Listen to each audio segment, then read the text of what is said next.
बैतुल मक़दिस की फतह के बाद शाम में कैसारिया का शहर बाकी रह गया था। उस पर अभी तक रूमियों का कब्जा था। बुहैरे रूम के साहिल पर एक बहुत बड़ा शहर था। ये मुहिम अमीर मुआविया के सपुर्द की गई। उन्होंने शहर को फतह किया। 80,000 रूमियों में से बहुत कम जिंदा बचे। अब पूरे शाम पर इस्लाम का झंडा लहराने लगा। उस जमाने में मिस्र का मुल्क भी रूमी हुकूमत के मातहत था।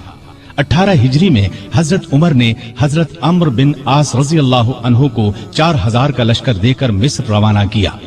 मिस्र का हाकिम मकौकस था। उसने बेतहाशा फौज जमा कर ली।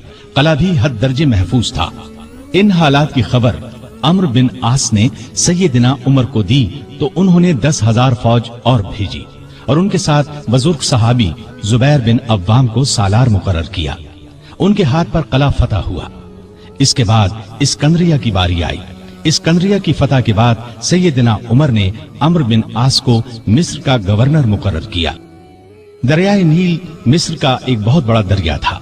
तारीख में है कि एक दिन बहुत से मिस्री अम्र बिन आस के पास आए और कहा, इस साल दरियाए नील में पानी बहुत कम रह गया है, हमारी फसलें बर्बाद हो रही हैं।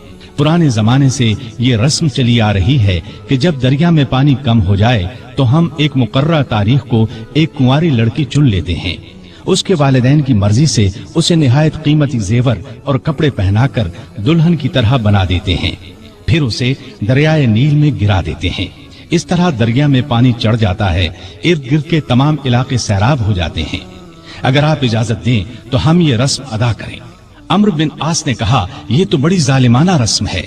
जवाब में उन्होंने कहा, अगर आपने हमें ये रस्म अदा करने की इजाजत न दी तो मुल्क में कहत पड़ जाएगा, हम तबाह हो जाएंगे।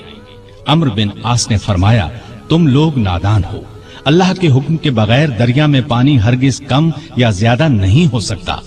इस्लाम ऐसी फजूल रस्मों को मिटाने के लिए आया है। मैं तुम्हें एक बेगुनाह लड़की पर जुल्म करने की इजाजत नहीं दूंगा। मिस्री मायूस होकर लौट गए। इत्तेफाक से दरिया में पानी कम हो गया। लोग कहत के डर से वतन छोड़ने की तैयारी करने लगे। सैयदना अम्र बिन आस ने ये सारा किस्सा सैयदना उमर को लिख भेजा। उन्होंने जवाब में लिखा, अल्हम्दुलिल्लाह, आपने मिस्रियों को बिल्कुल ठीक जवाब दिया। इस्लाम वाकई ऐसी फजूल रस्मों को मिटाने के लिए आया है। मैं एक खत भेज रहा हूँ, इसको दरियाए नील में डाल देना। अम्र बिन आस ने खत को दरिया में डालने से पहले उसकी इबारत पढ़ी।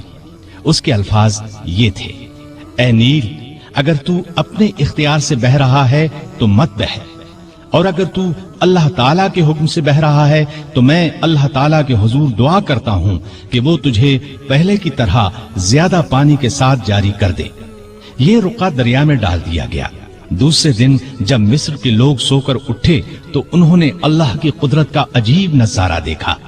दरिया का पानी कई गज ऊपर चढ़ गया था, किनारों से निकलकर इर्द गिर्द के इलाकों को सैराब कर रहा था। इतना ज्यादा पानी इसमें कभी नजर नहीं आया था। ये नजारा देखकर हजारहा मिस्री मुसलमान हो गए और वो जालिमाना रस्म हमेशा के लिए खत्म हो गई।